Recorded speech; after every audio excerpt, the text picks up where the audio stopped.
जितेंद्रजी नमस्कार. आपण पाहतोय तेलंगणामधून अखेर आता प्रशांत कोरटकरला अखेर अटक करण्यात आलेली आहे. गेले कित्येक दिवस पोलिसांना चकवा देत प्रशांत कोरटकर फिरत होता. प्रशांत कोरटकर सरकारचा जावई आहे. वक्तव्य केल्या केल्या त्याला अटक करायची सोडून देऊन त्याला जामीन मिळतो का यासाठी सरकार त्याला मदत करत होती. अखिलेश न्यायपालिकेने ही जामीन नाकारल्यानंतर त्यांनी हे असे जे असतात ते पळकुटेच असतात. तो पळकुट्या कोरटकर पळाला आणि आता 1 महिन्यानंतर सापडला. ह्याच्यात काही शौर्य काही फार मोठं असं काही महाराष्ट्र सरकारचं योगदान आहे अशातला काही भाग नाही. महाराष्ट्र सरकारने वाचवायचा तेवढा प्रयत्न केला, त्याच्यामुळे त्याच्या काही अटकेचं कौतुक वगैरे काय नाहीये. पण अशा हरामखोरांची हिंमतच कशी होती महाराजांबद्दल बोलायचे, हा मूळ प्रश्न आहे.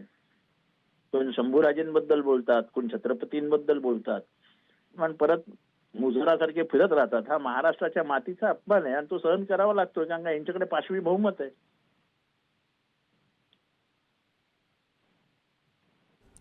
तर कठोर कारवाई व्हावी अशी सुद्धा मागणी सगळ्या स्तरातून होते. काय कारवाई होते ते सुद्धा पाहणं महत्त्वाचं असेल. धन्यवाद तुम्ही दिलेल्या सगळ्या सविस्तर प्रतिक्रियेसाठी. तर शरद पवारांच्या राष्ट्रवादीचे जितेंद्र आव्हाड आपल्यासोबत फोन लाईनद्वारे जोडलेले होते.